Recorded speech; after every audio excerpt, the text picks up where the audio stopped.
สักทีพี่อิงฟ้ากับเอิญอะสวีทกันขนาดไหนจูบจริงอะไรจริงไม่ต้องใช้สแตนด์อินเลยค่ะสนุกมากก็เลยจะมาปั่นหัวฉันยังไงก็ได้ทำแบบนี้ทำไมอ่ะมันเล่นกับความรู้สึกพี่ ความผิดอิงเองละค่ะ เดี๋ยวอิงรับผิดชอบเองค่ะ มีอะไรก็รีบๆพูดมา ฉันอยากให้คุณหมอกับน้องเอิญคืนดีกัน ไงคะ รีบพอหรือยัง ฉันจะจีบน้องเอิญแต่น้องเอิญเขาไม่ชอบฉัน เพราะเขารักคุณ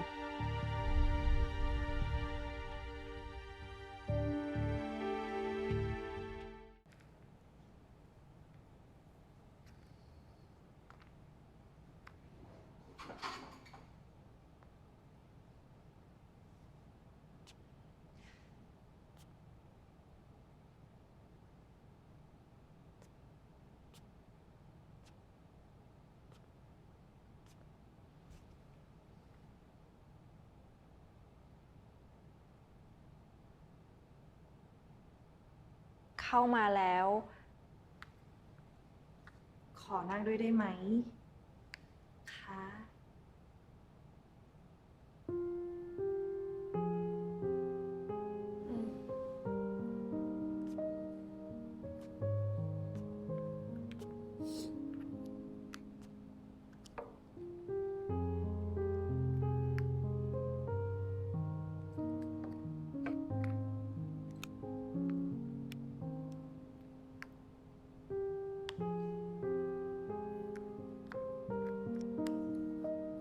นั่งด้วยแล้ว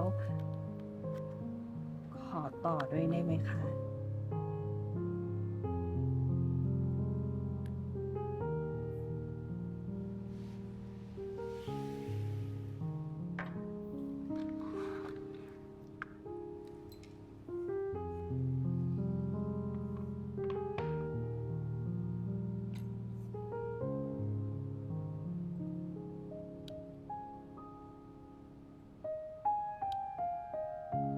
ผิดอันแล้วค่ะ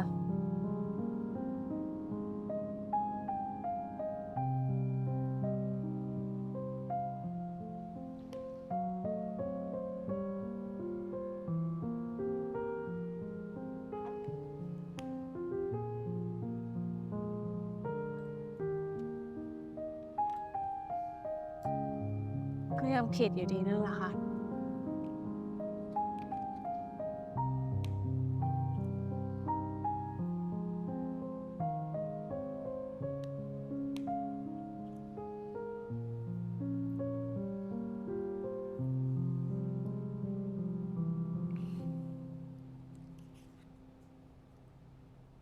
ก็ผิดอยู่ดีแหละ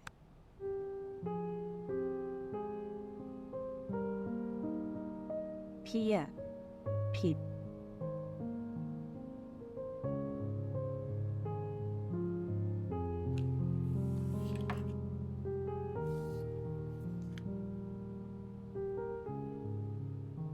น้องจะลงโทษพี่ก็ได้นะ หรือว่าจะจุบพี่ก็ได้นะ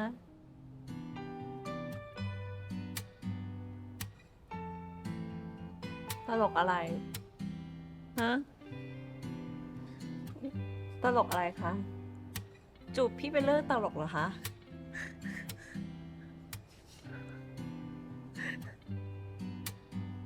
เปล่าค่ะ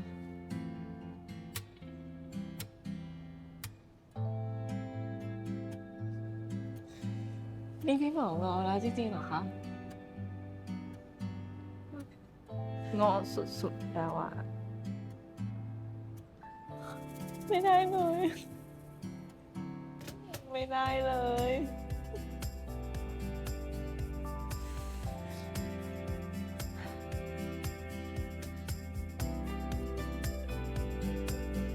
พี่โบคะเรามาเริ่มต้นตรงไหนได้เลยคะ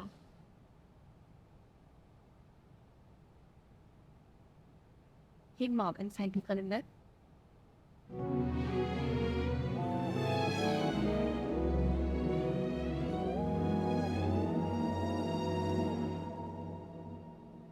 ได้สิคะ เด็กดื้อของพี่หมอ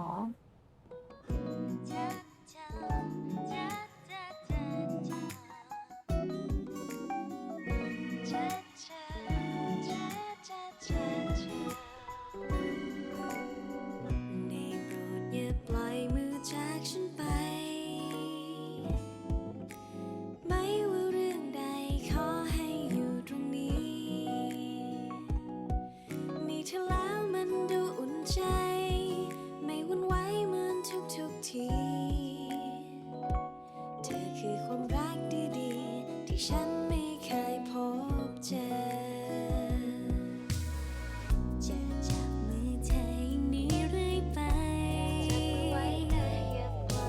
ขอแค่มั่นใจฉันมีเธอเสมอ กี่ขวดน้ำก็จะฝ่าไปนานแค่ไหนที่เราต้องเจอ อยากบอกว่าฉันรักเธอ รักเธอหมดหัวใจ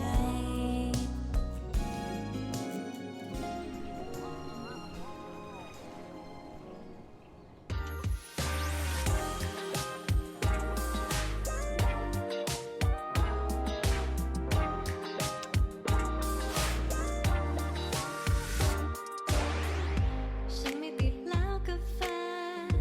ฉันนั้นติดแกมากกว่า หัวใจตอนนี้ไม่ว่างเพราะมีเธออยู่ข้างๆนี่ไงเจอหน้ากันอยู่แทบทุกวันเพียงมันทำให้เบื่อได้ไง มันจะเป็นไปได้ยังไง ฉันจะตอบให้หายสงสัย แฟนผมน่ารักจังเลยครับ เจอแบบนี้ก็ตายดีครับ ใครจะมองว่าผมคลั่งรักก็ไม่เป็นไรแฟนผมน่ารักเกินไปครับ เจอแบบนี้ก็ตายดีครับ คนอะไรไม่รู้อยากหยุดด้วยทุกวันเลย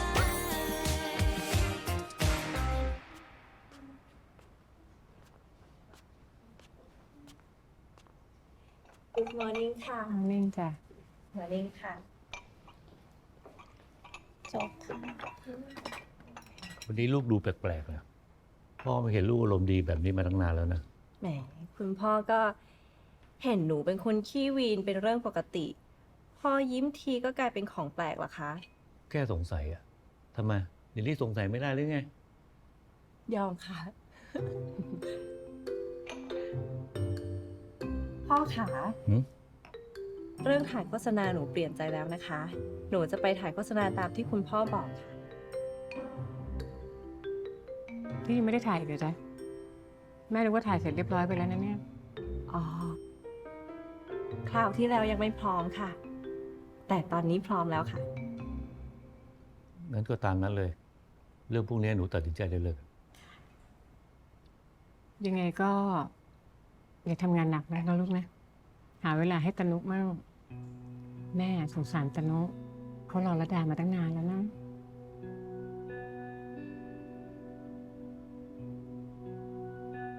เมื่อคืนพ่อดูข่าว หุ้นที่ฝั่งอเมริกาขึ้นยกแผงเลย ดูสิ ไอ้ตัวที่พ่อเคยบอกไว้อะอย่าลืมซื้อนะ เห็นไหมเนี่ย ขึ้นมาตั้งกี่จุดอะ จริงด้วยค่ะคุณพ่อ ว้าว นี่เนี่ย เดี๋ยวพรุ่งนี้ซื้อเลยค่ะ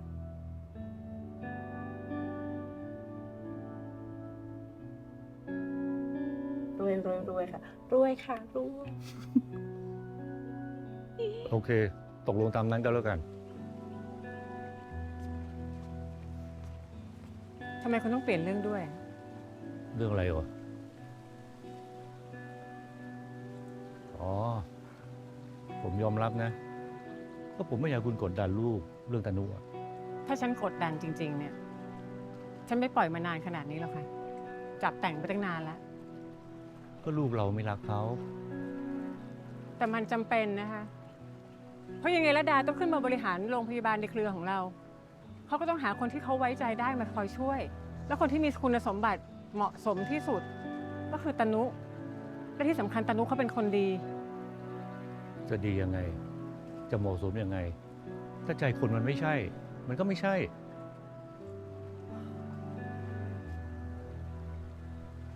ถ้าคุณจะตามใจลูกนะ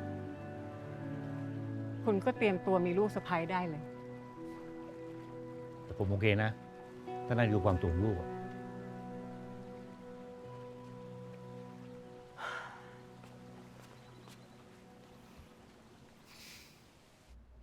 น้องเอิญรู้ไหมคะ ว่าพนักงานออฟฟิศมากกว่า 80%ป่วยเป็นโรคออฟฟิศซินโดรม โห เยอะขนาดนั้นเลยเหรอคะ แล้วอย่างนี้เราจะรักษายังไงกันดีล่ะคะ พี่หมอ ก็มีหลายวิธีค่ะ เรียกพี่หมอสักห้องปากใช่นะ ทั้งการปรับเปลี่ยนสภาพแวดล้อมในการทำงาน การออกกำลังกาย หรือว่ารักษาโดยแพทย์ทางเลือก แต่สำหรับโรงพยาบาลของเรานะคะ มีศูนย์เวชศาสตร์ฟื้นฟู เพื่อที่จะรักษาผู้ป่วยออฟฟิศซินโดรมโดยเฉพาะ และเครื่องมือของเรานะคะ ก็เป็นเครื่องมือรุ่นใหม่ที่มีไม่กี่ที่ในประเทศไทยค่ะ พูดซะอยากเห็นเลยนะคะ พาไปดูหน่อยได้ไหมคะ เชิญค่ะ คัด ไม่เหนื่อย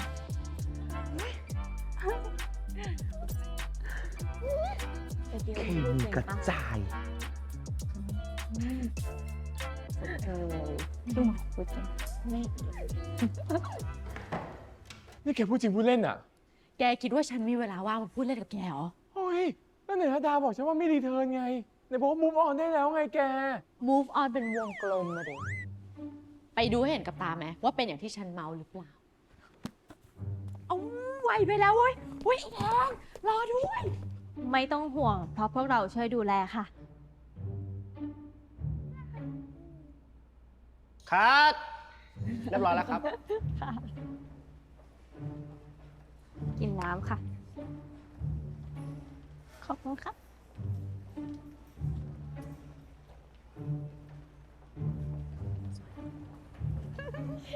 นี่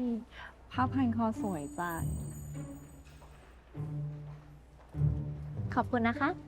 แฟนให้ค่ะ แฟนเก่า หรือแฟนใหม่ มีคนเดียวอะค่ะ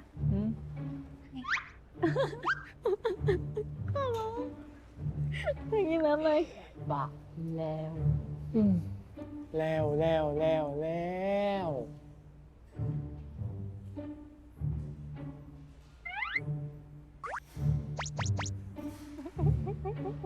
เอ้าหมอโบหมอแทน มาดูเขาถ่ายโฆษณาด้วยเหรอคะ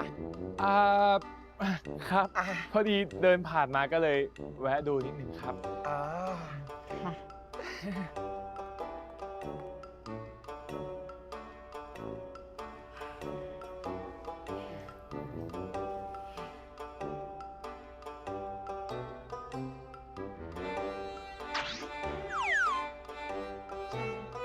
มีอีกนะคะ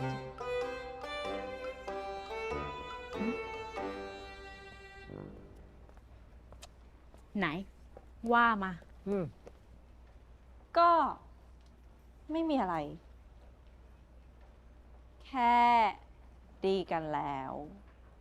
จริงดิ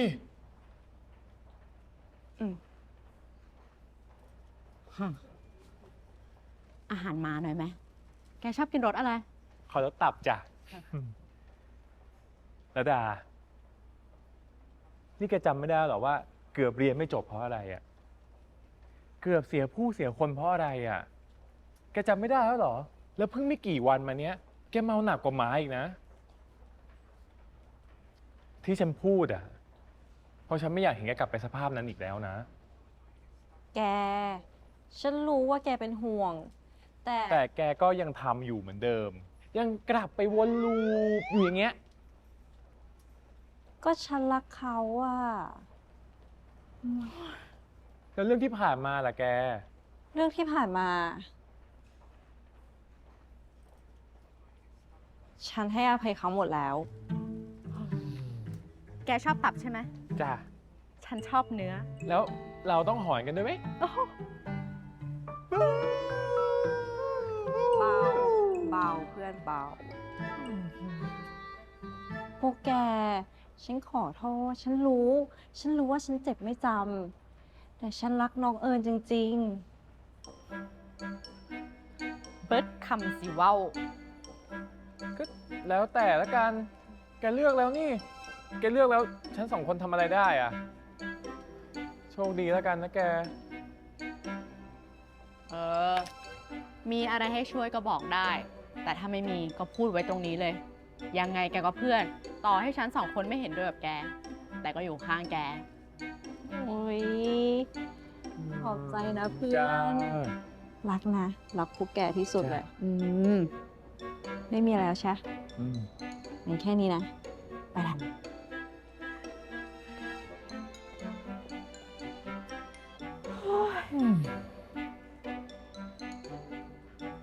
รถตับนะ ไปเลย ไปซื้อเลย อืม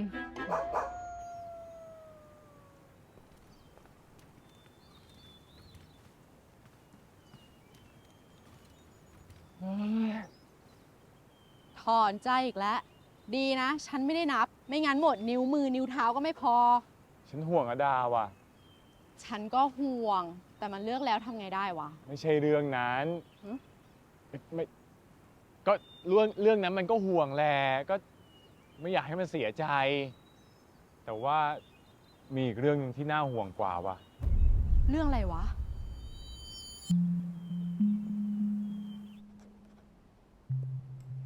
พวกทีมงานถ่ายโฆษณากลับไปหรือยังจ๊ะ ยังค่ะ แต่ก่อนขึ้นมายังเห็นทำงานกันอยู่เลยนะคะ แต่เดี๋ยวก็คงจะเสร็จแล้วค่ะ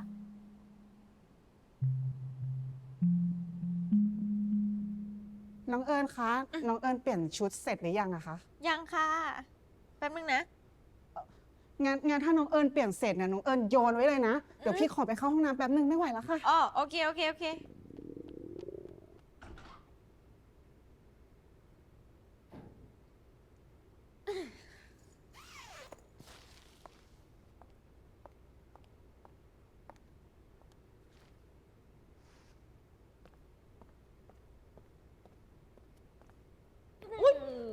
พี่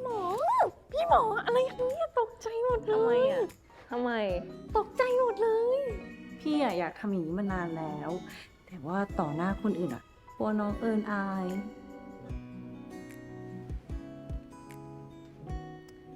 กลัวเอิญอาย หรือว่าไม่กล้ากันแน่คะ งั้นไปกันค่ะ ไปไหนคะ ไปจูบน้องเอิญให้คนดูทางกอง แล้วก็ประกาศไปเลยว่า เราเป็นแฟนกัน เราเป็นแฟนกัน ไม่เอา ทำไมคะ ไม่เอา ทำไมอ่ะ ไม่ได้ต้องขอค่าจ้างก่อน นี่ไง1 ล้าน 2 ล้าน 3 ล้าน พอไหมคะ ไม่พอค่ะ โอ้ยังไม่พออีกเหรอ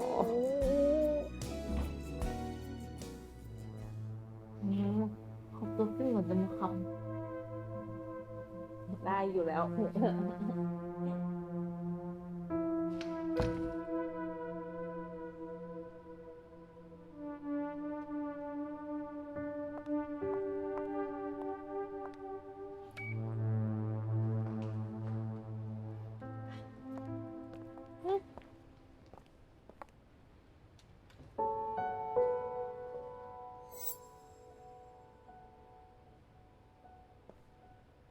คุณแม่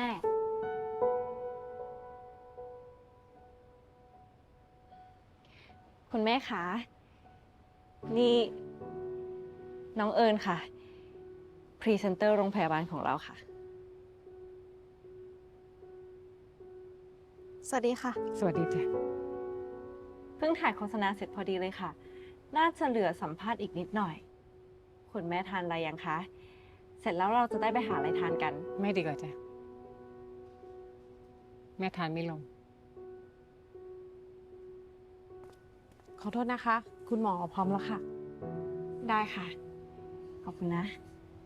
งั้นหนูไปสัมภาษณ์ต่อนะคะ จ้ะ เดี๋ยวเอิญตามไปดีกว่าค่ะ เอิญว่าเอิญลืมกระเป๋าไว้ในห้องมั้ง โอเคค่ะ งั้นตามมานะ ค่ะ เชิญเลยค่ะ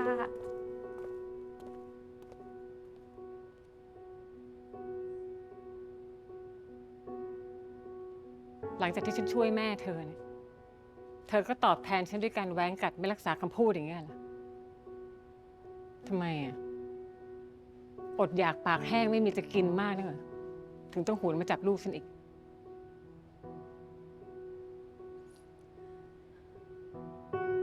เอิญรักพี่หมอค่ะ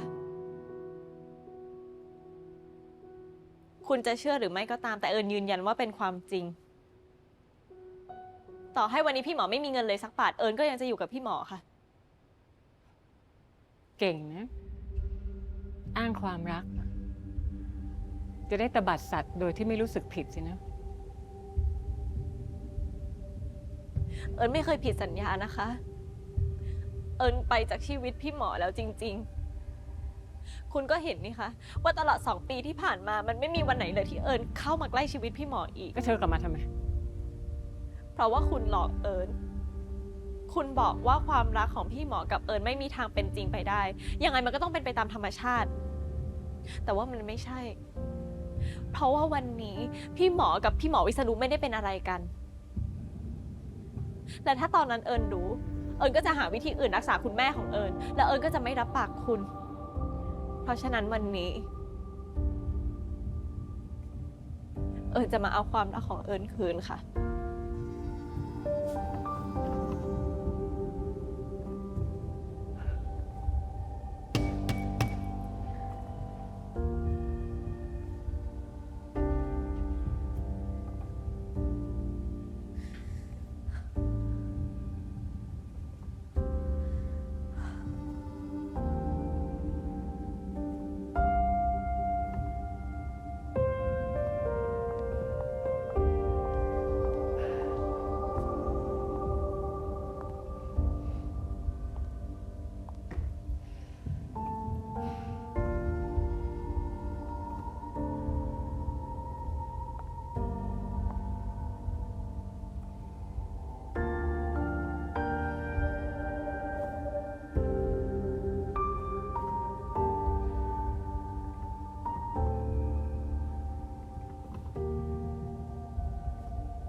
นี่ค่ะ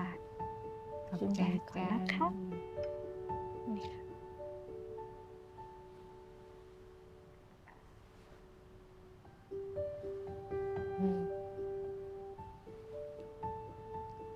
ขอบใจจ้ะ ระดาบอกแล้วให้พักผ่อนเยอะๆ คุณแม่ก็ไม่ยอมทำงานหนักจนป่วย ดื้อจริงๆเลย ถ้าแม่ไม่ขยันเนี่ย โรงพยาบาลเราจะขยายใหญ่โตได้ขนาดนี้เหรอหึหรือว่าอยากจะมีแค่คลินิกเล็ก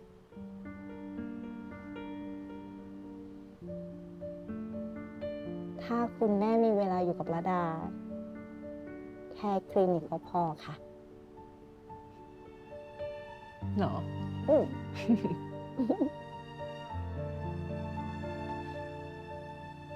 ระดาจะสอบหมอให้ได้ แล้วมาช่วยคุณพ่อคุณแม่ทำงาน คุณพ่อคุณแม่จะได้ไม่ต้องเหนื่อย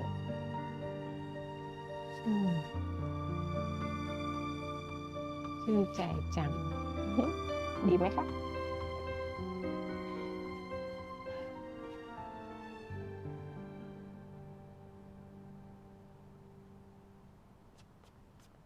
เบลว่าไงคะ ลูกสอบผ่านไหม ผ่าน ตกใจหมดเลย โอ้ยเจรดาสอบผ่านแพทย์สกิน นี่ขนาดทนสอบแข่งตั้งเยอะนะ ยังผ่านเลย ได้คะแนนต้นๆด้วยนะอืม ระดาไม่เคยทำให้ฉันผิดหวังจริง เก่งเหมือนแม่มันไง ๆ สุดๆ นะ ผู้ดีก็ถูกอีก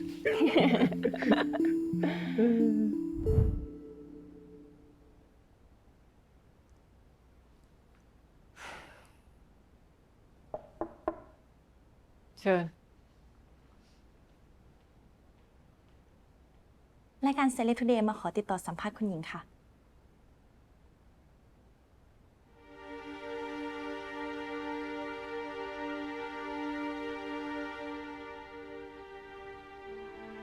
ได้ ให้เขานัดวันมาเลย ได้ค่ะ หิวยัง อยากกินอะไรว่ามาเลย หิวแล้ว แต่อยากกลับไปกินข้าวที่บ้าน งั้นตามใจ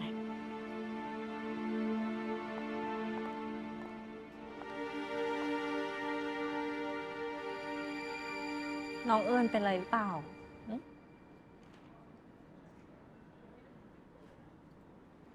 พี่หมอคิดว่า คุณแม่ของพี่หมอจะรับเรื่องของพวกเราได้ไหมคะ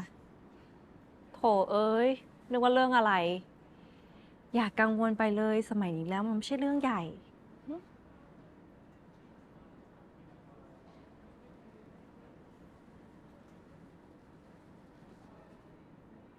แม่พี่รักพี่ยังไงก็รักน้องเอิญอย่างนั้นแหละ เขาต้องเข้าใจความรักของเรา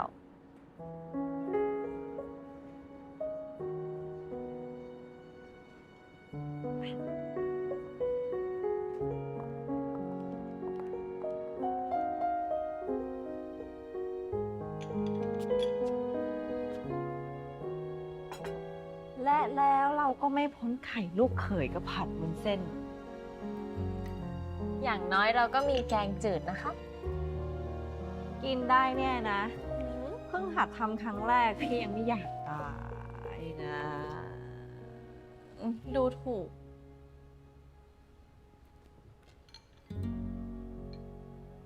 งั้นก็ชิมให้รู้ไปเลยค่ะ ถ้าจะตายก็ตายต่อหน้าเอิญนี่แหละ โซโซขอโทษค่ะ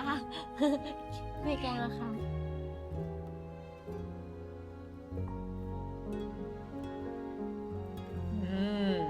พยักหน้านี่คืออร่อย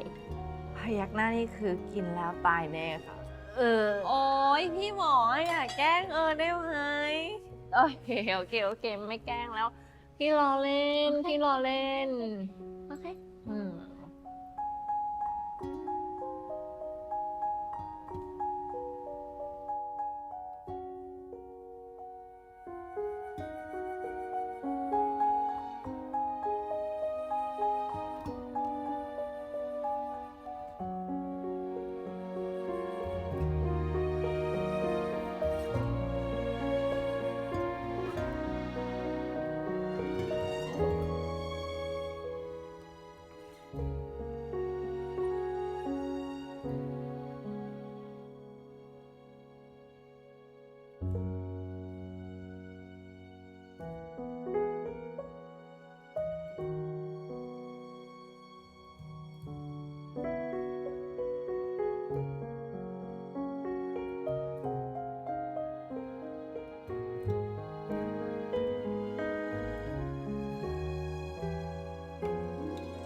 น้องเอิญเอาพี่หมอ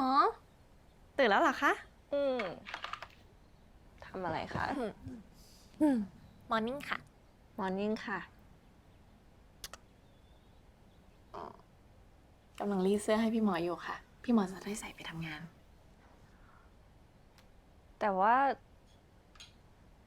วันนี้หมอไม่ทำงานนะ ทำไมอ่ะ เกเรเหรอ พี่ไม่ได้เกเร แต่ว่าวันนี้พี่ไม่มีราวไงคะ พี่ไม่มีราว ถ้าอย่างนั้นเดี๋ยวเอิญรีดตัวนี้เสร็จเนี่ย เอิญจะลงไปทำข้าวเช้าให้พี่หมอกินนะ โอเค ไม่ต้องไปไหน อย่างดีกับพี่หมอนักเลย ทำไมอ่ะ เดี๋ยวพี่หลง มีหมออ่ะ ตื่นมาก็ปาน้ำตาลใส่เลย แต่เขาบอกว่าคนเป็นหมอชอบให้เรียกน้ำตาลไม่ใช่หรอ ก็ยกเว้นคนนี้คนเดียวไงคะ โอเคคนเดียวนะ คนเดียว แค่คนเดียวนะ โอเคแน่นะ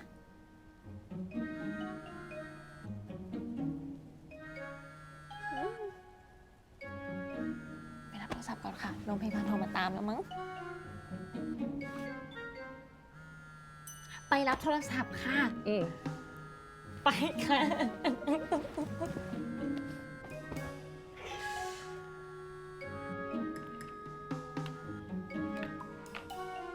สวัสดีค่ะคุณแม่ 10 โมงนะจ๊ะ ได้ค่ะ ห้ามสายนะ ค่ะ เจอกันพรุ่งนี้นะคะ โอเคจ้ะ ค่ะสวัสดีค่ะ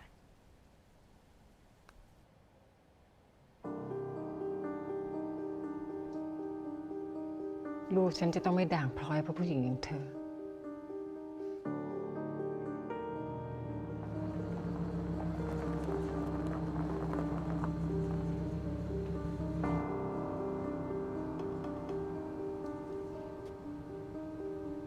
น้องเอิญ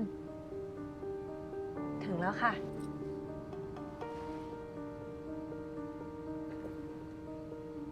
มาค่ำป่านนี้จะถ่ายเสร็จกี่โมงนะคะ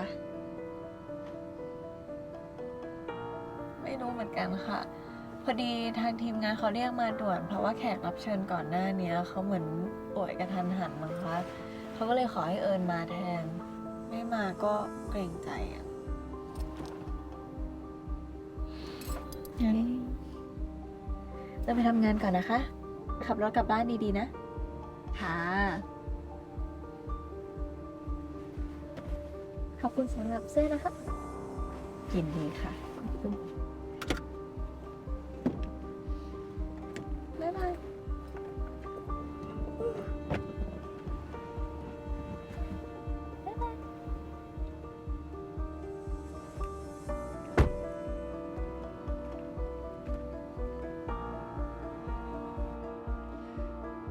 ว้ายลดดับนี่คิวงานคู่กับอิงฟ้าเนี่ยตอนนี้ลากยาวไป 3-4 เดือนเลยนะ แล้วค่าตัวเนี่ยมากกว่าปกติ 10 เท่าเลย แทบไม่ต้องทำอะไรเลย เป็นงานโชว์ตัว แค่นี้ก็รับเงินไม่ทันแล้ว พี่ซูซี่ เอิญรับงานอื่นที่ไม่เกี่ยวกับพี่อิงฟ้า ไม่ได้เหรอคะ เอ้าทำไมล่ะคะนายบอกว่าเคลียร์กันแล้วไง ก็เคลียร์กันแล้วค่ะ แต่ว่าเอิญเกรงใจพี่หมอ แล้วไม่เกรงใจคนรับงานแบบพี่บ้างเลยยะ โหพี่ซูซี่ พี่ซูซี่ก็รู้นี่คะว่าเอิญกับพี่อิงฟ้าไม่ได้เป็นอะไรกัน แต่ว่าคนที่จ้างงานไปอ่ะเขาก็อยากได้ฟิลแบบฟิลแฟนกุ๊กกิ๊กกุ๊กกิ๊กอย่างเงี้ยพี่ซูซี่นึกออกใช่ไหมเอิญก็ไม่อยากหลอกลวงเขาไง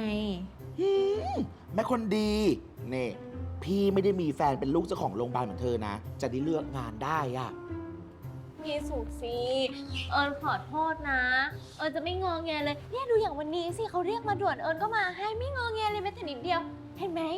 นะเอิญขอแค่เรื่องเดียวเองนะพี่ซูซี่นะคะเป็นไงแต่ตัวแก้มนะหอมแก้มแบบตายจะบ้า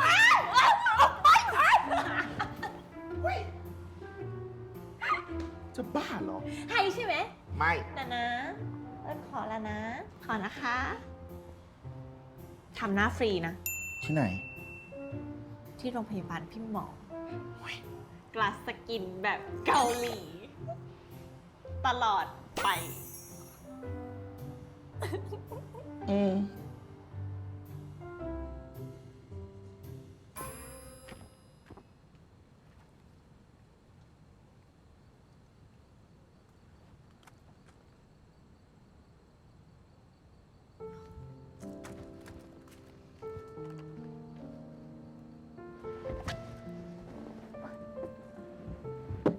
พี่หมอ เสร็จแล้วเหรอ ทำไมยังรออยู่อีกล่ะคะ ไหนบอกว่าจะกลับบ้านไง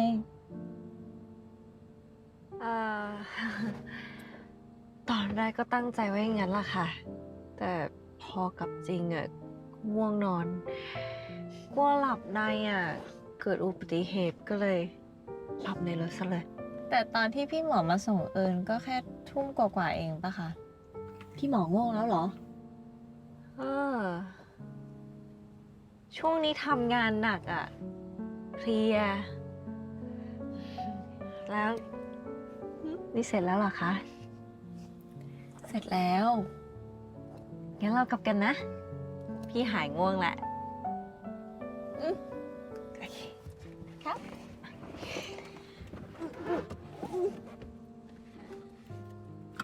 กลับบ้าน ผมไว้ก่อน กลับบ้าน กลับบ้าน กลับบ้าน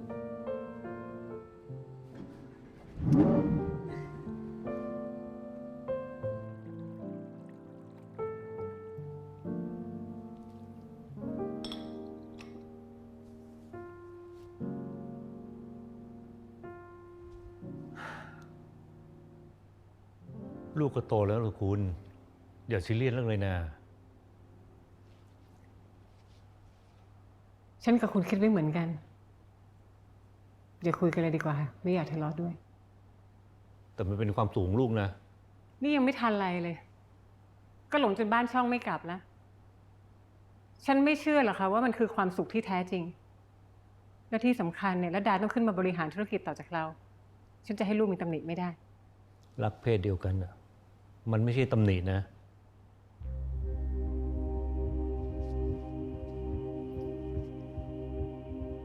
สำหรับฉันเนี่ย มันใช่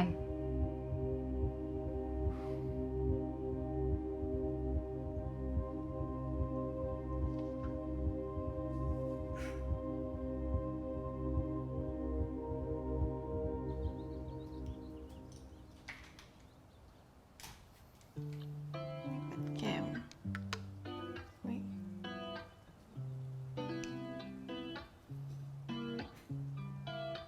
สวยยังเอ้ยพูดผิดสวยตลอด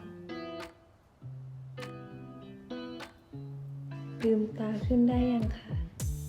นี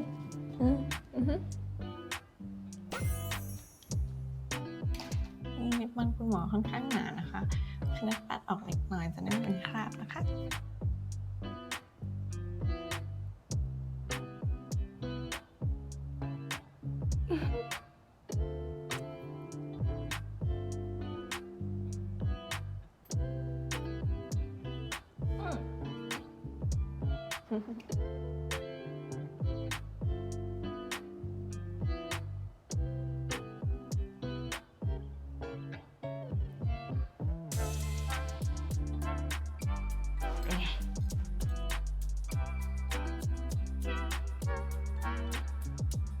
สวยขนาดเนี้ยเป็นห่วงแล้วนะคะ ไว้พี่ไปสัมภาษณ์กับคุณแม่เสร็จเนี่ย กลับมาจะให้ห่วงเต็มที่เลย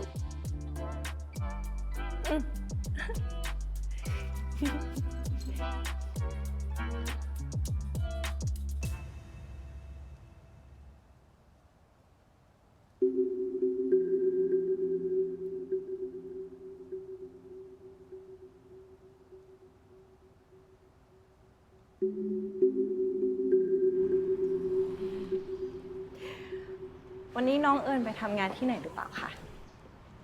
ไม่มีค่ะ เดี๋ยวพี่ซูซี่มาต่อบทให้ที่บ้าน ก็น่าจะอยู่บ้านทั้งวันอะ งั้นเดี๋ยวพี่กลับมาเราไปหาอะไรกินกันนะคะ โอเค ถ้าแม่พี่ว่างพี่จะชวนมาด้วยนะ จะได้สนิทกันไว้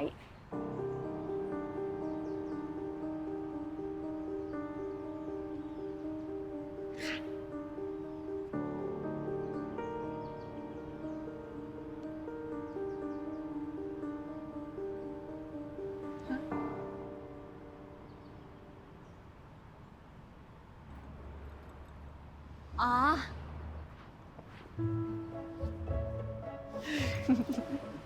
ขับรถดีๆนะคะที่รัก ค่ะ ไปเจอกัน บ๊ายบาย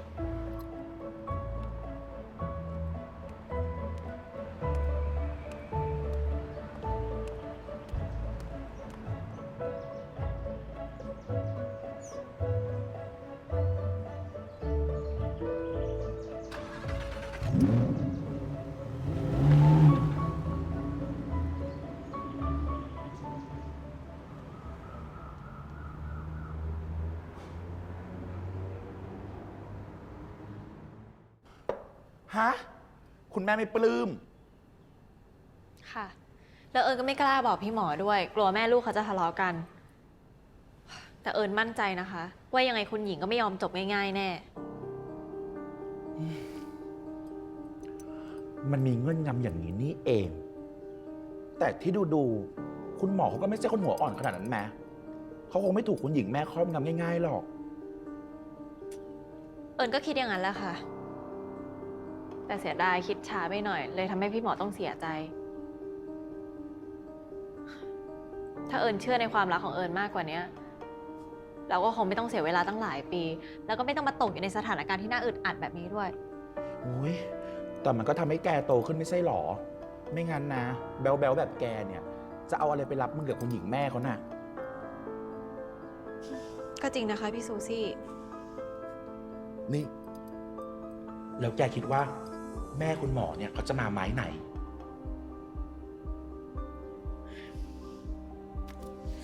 อันนี้เอิญไม่รู้เลยอะค่ะ เอิญรู้แค่ว่า แม่คุณหมอเขาไม่ชอบเอิญและน่าจะทำวิธีไหนก็ได้ให้เอิญเลิกยุ่งกับพี่หมอ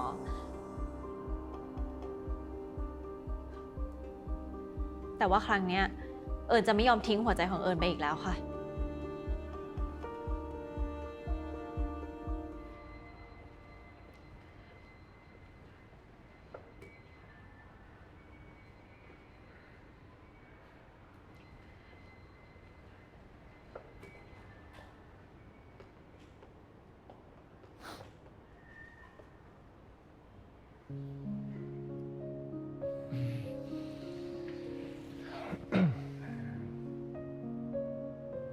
มาหาระดาเหรอครับอาจารย์ มาหาคุณน้าครับพอดีมีสัมภาษณ์คุณน้านะครับแล้วคุณน้าอยากให้ผมอยู่ด้วย จะได้โปรโมทธุรกิจในฐานะบริษัทคู่ค้านะครับ เป็นนักธุรกิจเนี่ย โอกาสเล็กๆน้อยๆไม่ปล่อยผ่านเลยนะครับ ครับ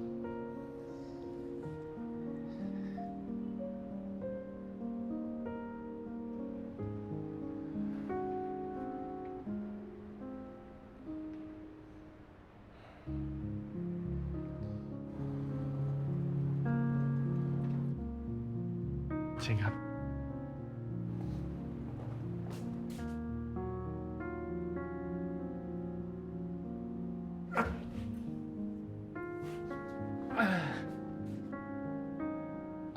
ไม่ไปเหรอครับ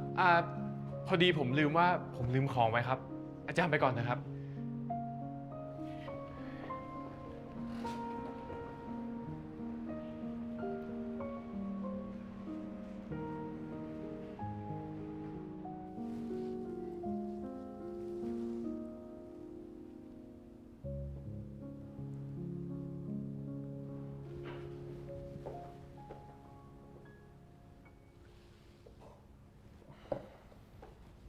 พี่นุมาด้วยเหรอคะ ครับ นี่นรดาก็มาสัมภาษณ์ด้วยเหรอครับ ไม่เห็นคุณน้าจะบอกไว้เลย อาจารย์วิษณุอาจารย์ระดาเดี๋ยวเชิญด้านในได้เลยค่ะ ทุกอย่างพร้อมแล้วค่ะ ค่ะ ด้านนี้ได้เลยค่ะ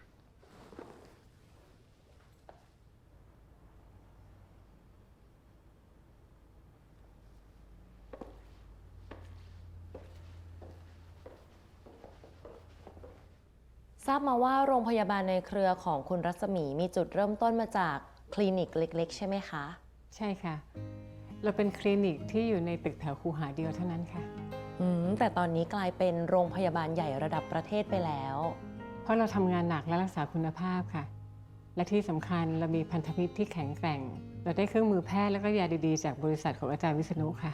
ทำให้เราเติบโตมาได้ไกลถึงขนาดนี้ค่ะ เรียกว่าเติบโตไปด้วยกันดีกว่าครับ เพราะถ้าไม่ได้ทางนี้ บริษัทผมก็คงจะมาไม่ถึงจุดนี้เหมือนกัน แล้วขั้นตอนต่อไปคืออะไรล่ะคะ ให้ผู้บริหารรุ่นที่ 2 เป็นคนตอบจะดีกว่ามั้งคะ ดิฉันแค่ทำตามนโยบายที่ถูกวางเอาไว้นะคะ อนาคตของเราจะเป็นฮับที่ให้การรักษาผู้ป่วยแบบครบวงจรค่ะ ไม่จ้ะแม้ว่าเรื่องนี้เซิร์ช Google ดูก็รู้ เรามีเรื่องที่น่าสนใจมากกว่านั้นอีก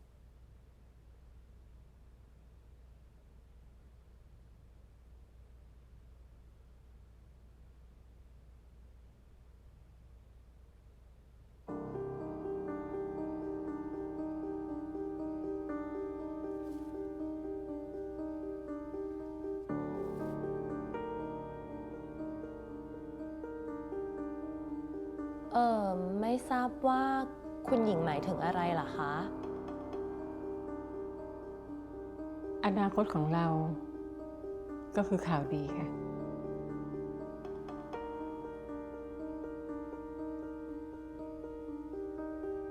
คุณหมอวิษณุกับคุณหมอฟ้าลดา จะแต่งงานกัน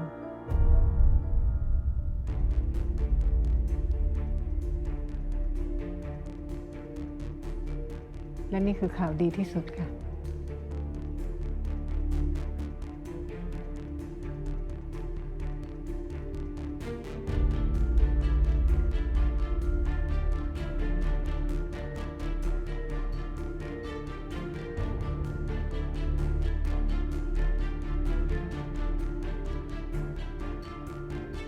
โอ้โห เป็นข่าวดีแล้วก็เป็นข่าวใหญ่ของปีเลยนะคะ ยินดีกับทั้งคู่ด้วยนะคะ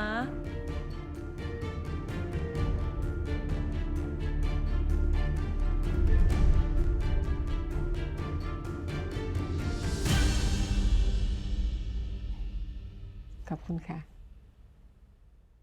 สุดท้ายฉันก็ต้องเจ็บรักก็ต้องคอยเก็บอย่างอื่นจะไปก็ทำไม่ได้ใจต้องฝืนรักที่มีอยู่ฝืนทนแทบไม่ไหวเท่าน้ำนั้นเธอมีน้ำตายิ่งเธอเจ็บเท่าไรข้างในหัวใจฉันยิ่งอ่อนล้า พี่นุจะยอมแต่งงาน ทั้งที่เราสองคนไม่ได้รักกันเนี่ยนะ ก็ถ้ามันเป็นความต้องการของผู้ใหญ่ พี่ก็ไม่ติด แม่ทำแบบนี้ทำไม หนูไม่ใช่สิ่งของที่แม่คิดจะทำอะไรกับหนูก็ได้นะคะ แล้วคนที่ระดาอยากแต่ง ลูกแต่งกับเขาได้ไหมล่ะ ระดาขอร้อง ไม่ได้ระดาต้องแต่งงานกับตนุเท่านั้น เพราะตนุคือคนที่คู่ควรแล้วก็เหมาะสมกับระดามากที่สุด อะไรคือความเหมาะสมคะคุณแม่ ก็อะไรที่แม่ว่าเหมาะสมมันก็คือเหมาะสมระดาไม่มีสิทธิ์จะมาตั้งคำถามอะไรทั้งนั้น จริงๆสักที